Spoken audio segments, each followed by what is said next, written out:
신약성경 15쪽에 있는 마태복음 10장 27절로 33절까지 말씀 다 찾으셨으면 서로 교독합니다. 27절 제가 먼저 읽겠습니다. 내가 너에게 어두운 데서 이르는 것을 광명한 데서 말하며 너희가 귓속말로 듣는 것을 집 위에서 전파하라. 몸은 죽어도 영혼은 능히 죽이지 못하는 자들을 두려워하지 말고 오직 몸과 영혼을 능히 지옥에 멸할 수 있는 이를 두려워하라. 참새 두 마리가 한 아사리온에 팔리지 않느냐. 그러나 너희 아버지께서 허락하지 아니하시면 그 하나도 땅에 떨어지지 아니하리라. 너희에게는 머리털까지 다 세신바 되었나니 두려워하지 말라. 너희는 많은 참새보다 귀하니라. 누구든지 사람 앞에서 나를 시인하면 나도 하늘에 계신 내 아버지 앞에서 그를 시인할 것이요. 다 같이요. 누구든지 사람 앞에서 나를 부인하면 나도 하나님 계신 내 아버지 앞에서 그를 부인하리라. 아멘. 아멘. 마지막 절에 참 무서운 말씀을 하십니다.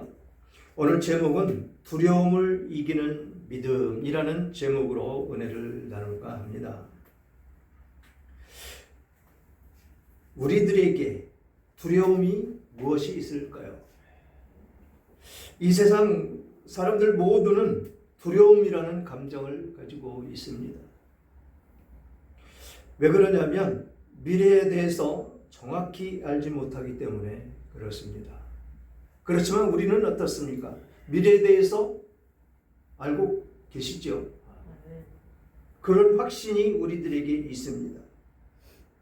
그런데 우리들에게 어떤 두려움이 몰려오느냐면 내 건강이 어떨지, 오늘 하루가 어떻게 시작이 돼서 어떻게 끝날 것인지,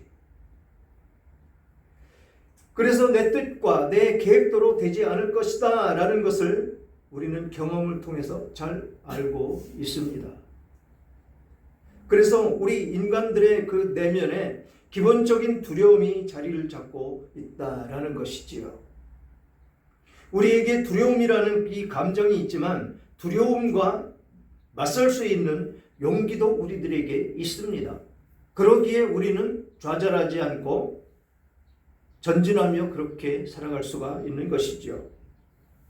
그래서 오늘 본문의 말씀은 예수 그리스도께서 당신의 제자들에게 주신 가장 강력하면서도 근본적인 그런 사명의 선언이다라는 것이죠.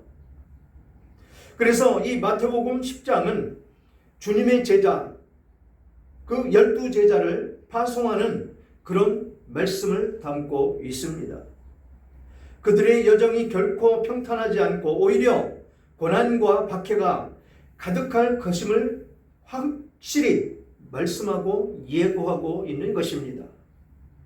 이런 모습이 우리가 지금 이 세상 삶을 살아가는 그런 모습 가운데 놓여져 있다라는 것이지요. 그래 이 주님의 제자들이 직면하게 될 이 두려움의 실체를 정확하게 아셨기 때문에 이 두려움을 극복하는데 어떤 두려움을 어떻게 극복을 하면서 그 사명을 완수할 것이냐라고 말씀하고 있는 것입니다. 그것은 예수님께서 강력한 영적인 무기, 오늘 우리에게 건네주셨다라고 말씀을 하고 계십니다. 영적인 무기. 우리는 영적으로 충만해져야 됩니다. 그래야 이 악한 세상 가운데에서 이기며 살아갈 수가 있다라는 것이지요. 그 무기는 바로 두려움의 재조정, 그리고 하나님 안에서의 절대적인 가치 인식에 있다라는 것입니다. 우리는 두려워하면 바로 무엇이 틈탑니까? 바로 사단이 틈탑니다. 그래서 어떤 마음을 주느냐면 너 그거 안 되잖아. 그거 할 수 없잖아. 너 그거 힘들잖아. 어렵잖아. 넘어질 수 있잖아. 항상 그런 두려움을 우리들에게 심어준다는 것입니다.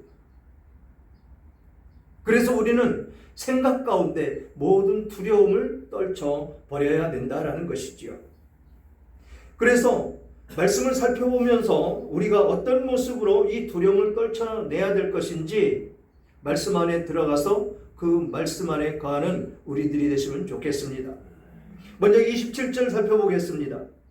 내가 너희에게 어두운 데서 이르는 것을 광명한 데서 말하며 너희가 귓속말로 듣는 것을 집 위에서 전파하라. 그렇습니다. 우리는 하나님의 능력 가운데 있어야 된다라는 것이죠. 예수님께서 지금 제자들에게 사명을 주시면서 뭐라고 말씀하셨습니까? 어두운 데에 이르는 것을 광명한 데서 말하라 라고 말씀을 하십니다. 밝은 빛에 나아가서 선포하라 라는 것입니다. 지금 예수님은 어땠습니까?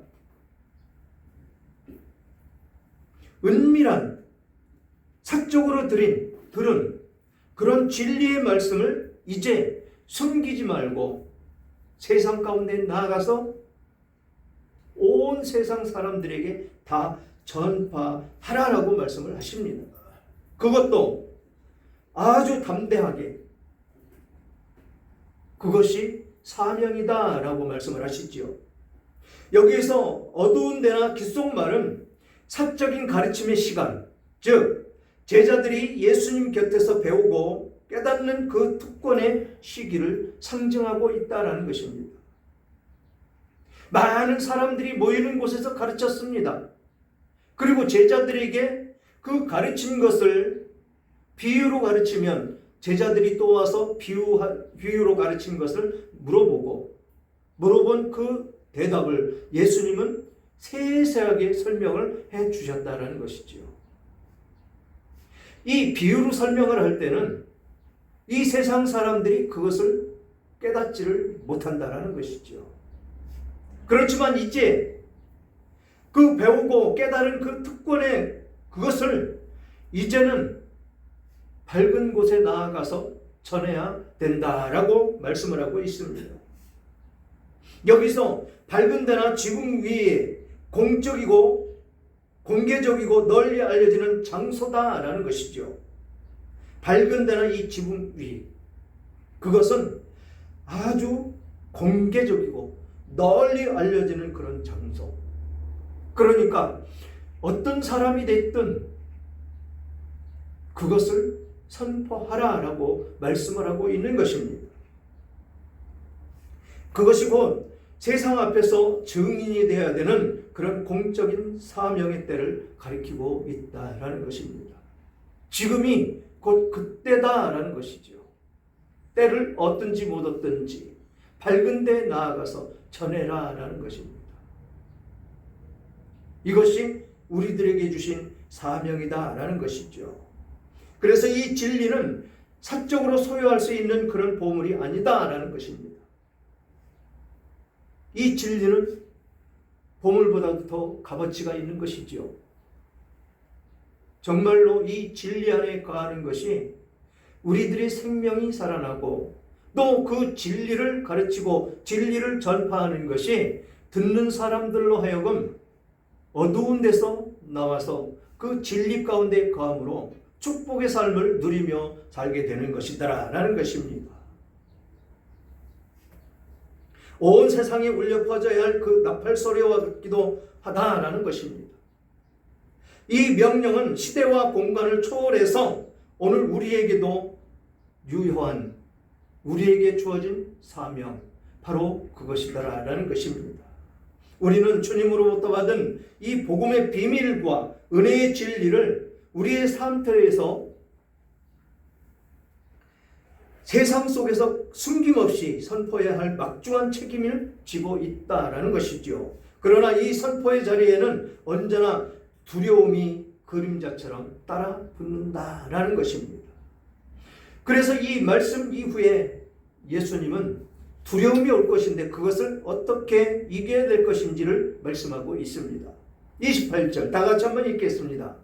시작. 몸은 죽여도 영혼은 능히 죽이지 못하는 자들을 두려워하지 말고 오직 몸과 영혼을 능히 지옥에 멸하실 수 있는 이를 두려워하라. 아멘. 누구를 두려워하라고요? 하나님만이 두려운 존재다라는 것입니다. 우리는 모두 죽습니다. 그렇죠? 뭐가 죽습니까? 육신이 죽는 것이죠. 육신이 죽는 것입니다. 그래서 여기서 뭐라고 말씀하십니까? 몸은 죽여도 영혼은 능히 죽이지 못하는 그런 자들을 두려워하지 말아라라는 것입니다. 세상에서 아무리 권력자고 아무리 힘센 사람이고 사람을 죽일 수 있는 능력은 있다 할지라도 그 사람을 두려워하지 말라는 것입니다. 우리는 이 어둠의 그림자, 이 죽음의 그림자가 항상 우리를 두렵게 합니다. 엄청난 두려움이지요. 누구도 이길 수가 없는 것이 이 두려움이라는 것입니다. 제가 금요일 말씀드렸던, 제가 맨 처음 신앙생활했던 그곳에 청년 말씀드렸죠. 어제 입관 예배를 제가 가서 참석을 했습니다. 참 젊은 나이에 기쁨이죠. 하나님께 불림받았다는 것. 그런데 그곳에 모인 그 교회 모든 성도들 완전히 울음바다입니다. 왜 그렇게 울었을까요? 그 청년은 하나님의 부르심을 받아서 하나님 품에 안겼는데 그 청년 사역이 너무도 은혜스러웠다라는 것입니다. 그렇게 항암 치료를 하면서 찬양 사역자로 찬양을 인도했고, 새로 오신 목사님을 보필하면서 목사님이 시키는 모든 것 반항하지 않고 다 들어서 이해만 하면서 사역을 했고, 초등부 교사로 찬양 사역자로 섬기는 카페지기로, 그곳에는 카페 있습니다. 그래서 점심시간이면 커피를 만들고 차를 만들어서 그곳에 온 모든 성도님들 대접하는데 그 일을 다 감당했다라는 것이죠. 어디 한 군데 내놓아도 험잡을 곳이 없는 그런 청년이었기에 그 예배의 자리는 눈물바다가 되는 그런 자리였었다라는 것이죠. 그런데 우리는 깊이 생각해 봐야 됩니다. 왜 그 나이에 그렇게 신실한 사람이 왜 하나님은 일찍 데려가셨을까요? 우리는 성경에서 그 해답을 찾아야 됩니다. 왜 그렇게 신실한 사람이 하나님은 그렇게 빨리 데려가셨어야 됐느냐? 아직도 교회에 할 일도 많고 그가 하는 모든 일이 성도들에게 온전히 본이 될 것인데 왜 하나님은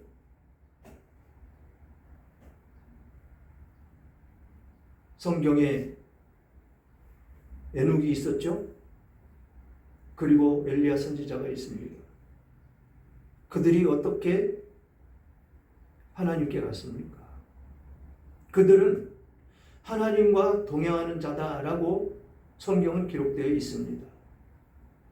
에녹이 살 당시 보통 수명이 800년 이상 그렇게 사는 그런 시대였습니다.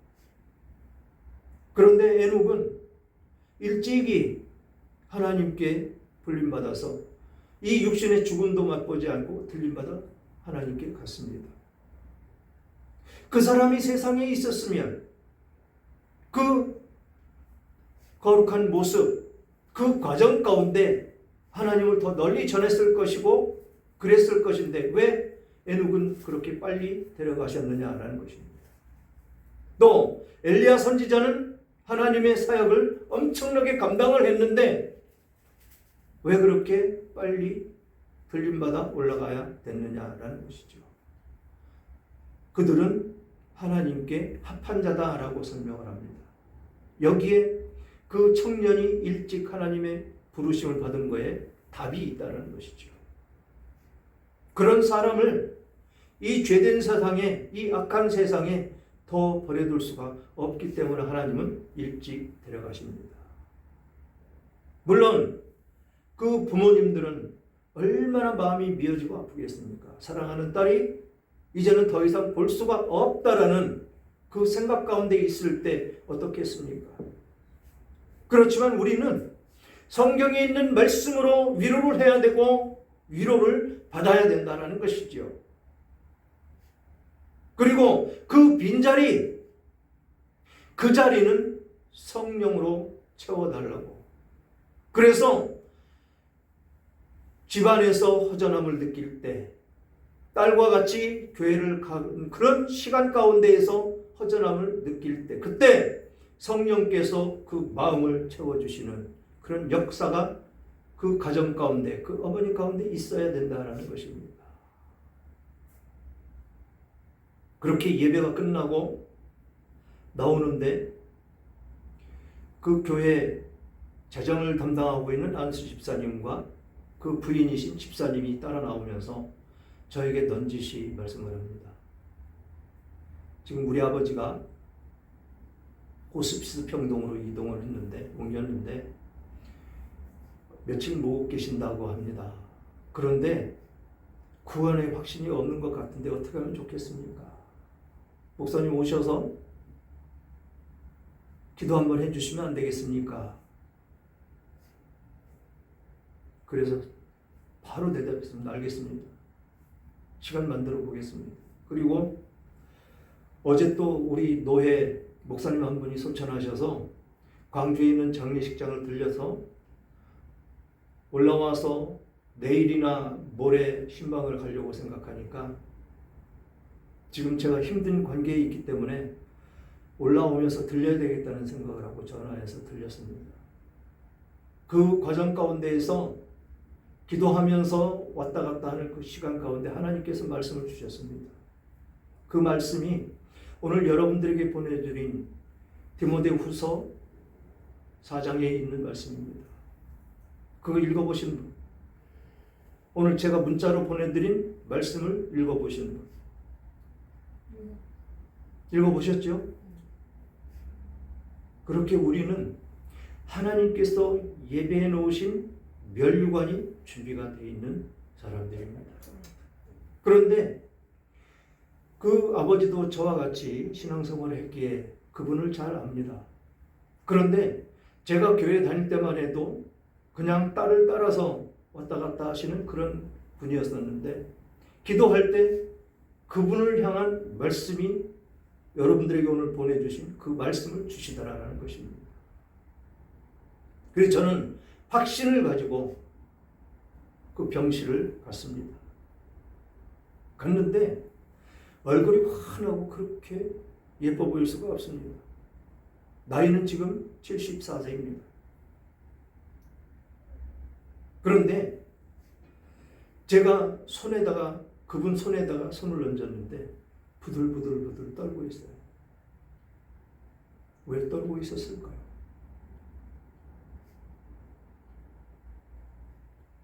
그래서 거기 자녀분들이 다 있고 부인도 있는데 그냥 올려놓고 속으로 선포했습니다. 사탄 따라가라.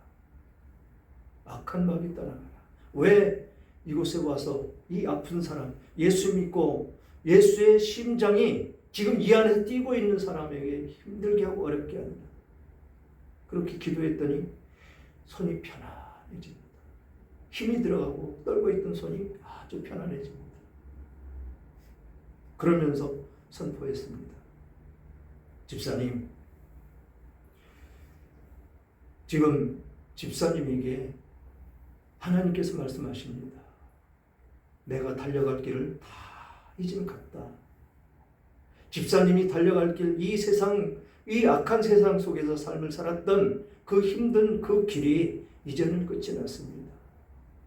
하나님께서 부르십니다. 하나님께서 면류관이 예비되어 있다고 하십니다. 그것을 믿으시나요? 이 성대암이 걸려서 말을 못하십니다. 그런데 정신이 멀쩡히 돌아오셔서 눈으로 깜빡깜빡 대답하시고 고개를 끄덕끄덕 대답하시고, 지금 하나님이 부르시는데 거기 가시겠습니까? 끄덕끄덕. 그러면 하나님께서 부르시는 그곳에서 하나님 품에 안기신다는 것을 확신하십니까? 끄덕끄덕. 간절히 기도하고 천군 천사 보내주셔서 사탄 원수 틈타지 않게 해달라고 기도하고 나오면서 그 안수 집사님하고 집사님에게 그렇게 부탁을 했습니다. 더 이상 아버지에게 확신이 있는지 확인하려고 하지 마. 당신들이 확신이 없기에 아버지가 확신이 없다고 생각이 되는 거야. 당신들이 믿음이 확실히 이 마음에 새겨져 있다면 아버지도 그렇게 확신이 있다고 생각을 하는 것이지, 왜 그렇게 불안해해? 왜 그렇게 초조해하고 불안해하느냐라는 것입니다. 왜 두려움을 가지고 있어야 되느냐라는 것입니다. 여러분들 마음 가운데 그런 확신이 없다면 그런 확신을 달라고 기도해야 될 것입니다. 하나님은 역사하십니다. 여기서 말씀하신 몸과 영혼은 능히 지옥에서 멸하실 수 있는 일을 두려워하라고 말씀을 하십니다. 몸과 영혼까지도 죽일 수 있으신 분.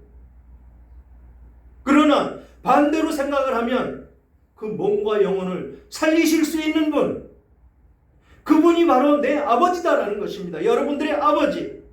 그런데 무엇을 두려워하며 살아야 되느냐라는 것이지요. 왜 두려워하느냐? 왜? 우리는 천국 소망 가운데 살아갑니다. 그래서 예수를 믿는 것이고, 세상 가운데 나아가서 지금 즐기고 있는 그 사람들 많이 있는데 우리는 그거 즐기지 않고 지금 딱딱한 의자에 앉아서 하나님께 예배를 드리고 있는 우리들의 모습이다라는 것이죠. 이 시간이 헛된 그런 시간이 되어서는 안 된다라는 것입니다. 그냥 왔다 갔다 하는 신앙, 이래도 되겠지 저래도 되겠지가 아니고 확실한 확고한 그런 믿음이 우리들에게 있어야 된다라는 것입니다. 예수님께서 왜 오셨습니까? 그분은 가만히 계셔도 영광 받으실 분이신데 왜 이 땅에 오셨느냐라는 것입니다. 왜? 우리들을 사랑하시기에. 나 같은 죄인,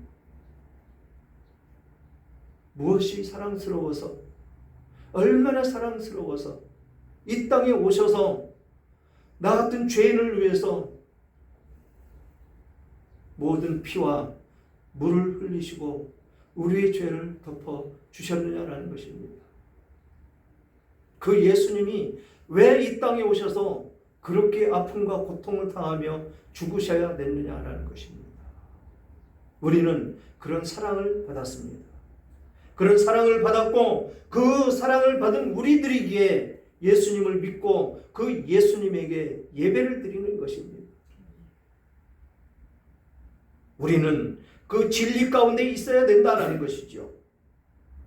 요한복음 14장 6절에 말씀하신 것과 같이 예수께서 이르시되 내가 곧 길이요 진리요 생명이니 나로 말미암지 않고는 아버지께로 올 자가 없느니라. 절대로 갈 수가 없습니다. 절대로 예수 그리스도를 따르지 않으면 저 천국은 갈 수가 없습니다. 그 천국, 온 세상 우주 만물을 창조하신 그 하나님만이 지배하는 것입니다. 어떤 신도 그 하나님을 역행할 수가 없습니다. 하나님의 뜻 가운데 움직여야 된다는 것이죠. 그래서 요한계시록에 보면 이 사탄 원수마귀가 무적행에 갇힙니다. 하나님이 심판하시는 것이죠. 마지막 때. 그러면 왜 하나님의 백성들이 힘들고 어려워지게 하는 그 사탄들을 내버려 두시느냐? 바로 우리들의 굳센 믿음을 위해서 그들을 사용하고 계시다라는 것입니다. 그들이 있기에 우리들을 미혹하게 하고 힘들게 하고 어렵게 함으로 올바른 가치 안에서 하나님만을 바라보며 우리는 주님 가신 그 길만 따라갈 수 있는 우리들이 믿음이 되더라라는 것입니다. 그러면서 이렇게 말씀하시죠. 29절. 참새 2마리가 한 앗서리온에 팔리지 않느냐? 그러나 너희 아버지께서 허락하지 아니하시면 그 하나도 땅에 떨어지지 아니하리라. 이것이 하나님이 창조해 놓으셨고 하나님이 허락하지 않으시면 일어날 수가 없는 일이다라는 것입니다. 하찮은 이 참새, 우리가 바라볼 때 아주 하찮습니다. 이것이 어떻게 팔린다고요? 2마리가 한 앗사리온. 이 앗사리온은 로마의 아주 작은 동전을 이야기합니다. 지금 이야기하면, 지금 우리나라로 따지면 100원짜리 그 가치 정도 될 것입니다. 지금 우리가 100원짜리 가져와서 무엇을 살 수가 있죠? 아이들이 100원짜리 주면 받습니까? 그런 존재다라는 것이죠. 누가? 이 참새가. 그런데 그것을 하나님이 허락하셔야 땅에 떨어질 수가 있다라는 것입니다. 허락하셔야 땅에 떨어지지 않고 온전한 생명을 누리며 살 수가 있다라는 것이죠. 그러면서 뭐라고 말씀하십니까? 너희에게 머리털까지 다 세신 바 되었나니 두려워하지 말라. 너희는 많은 참새보다 귀하니라. 아멘. 그렇죠. 얼마나 귀한지 모릅니다. 하나님 보시기에 우리가. 그런데 왜 믿음이 약해서 믿음이 없어서 두려워하며 떨며 살아가느냐라는 것이죠. 우리가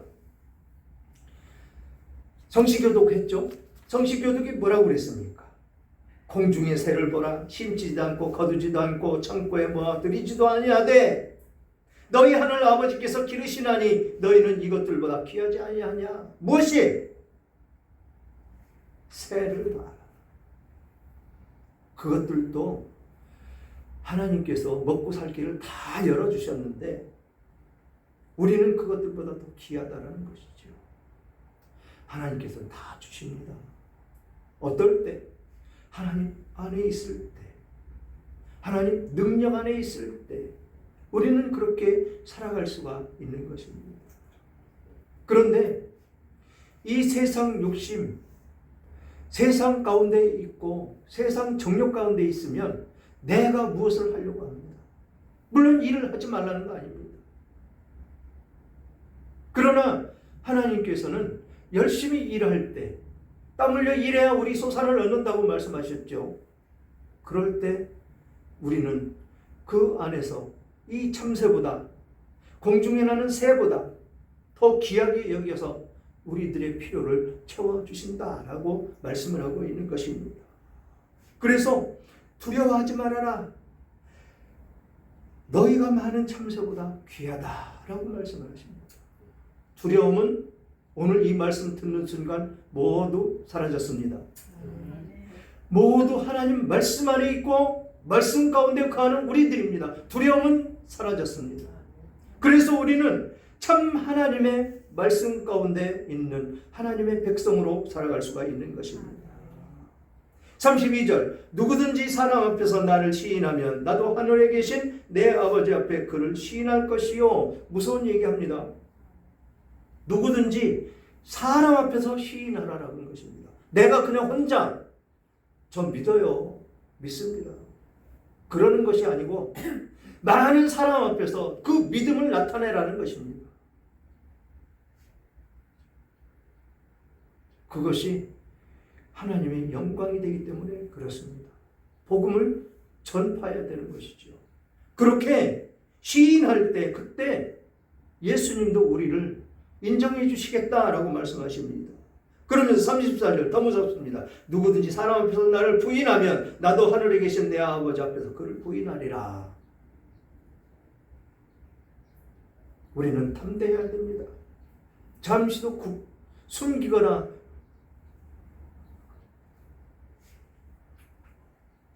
그 안에 머물고 있으면 안 된다라는 것입니다. 숨기려고 하는 그 순간, 숨으려고 하는 그 순간 사단은 바로 틈탑니다. 그래서 우리의 삶이 힘들어지고 어려워지고 오직 예수 그리스도를 믿는다는 그 믿음 가운데에서 우리는 주시는 사명을 감당하며 주어진 일에 충성하며 그렇게 하나님 안에 갈 수 있는 우리들의 모습이 되어야 된다라는 것입니다. 그 안에 있어야 우리는 두려움을 물리치고 승리할 수가 있다라는 것이지요. 사랑하는 여러분, 지금 무엇을 두려워하며 살고 계시지는 않으신지요? 여러분들의 가치 판단과 삶의 선택은 영원한 것을 주관하시는 하나님을 향하고 계시고 있는지요? 아니면 잠깐의 삶을 추구하는 이 세상 사람들과 같이 하고 있지는 않으신지요? 우리는 수많은 참새보다 귀한 존재다라고 말씀을 하고 있습니다. 우리의 머리털까지 세시는 하나님의 완전한 돌봄 아래에 있음을 우리는 기억해야 된다라는 것이지요. 이 변치 않는 진리 위에 서서 우리는 세상의 모든 어두운 그림자 그 아래 숨겨진 진리를 밝은 데서 외치는 담대한 증인이 되어야 된다라는 것입니다. 주님은 시인하는 우리의 작은 용기가 하늘 아버지 앞에서 영원한 생명으로 보증되는 가장 큰 영광이 될 것이다 라고 말씀하고 있습니다. 이 놀라운 가치와 사랑의 그 확신 속에서 오직 하나님만을 경외하며 세상 앞에서 담대하게 그리스도를 증언하는 여러분들의 삶 위에 주님의 평강과 용기가 충만하시기를 간절히 축원합니다.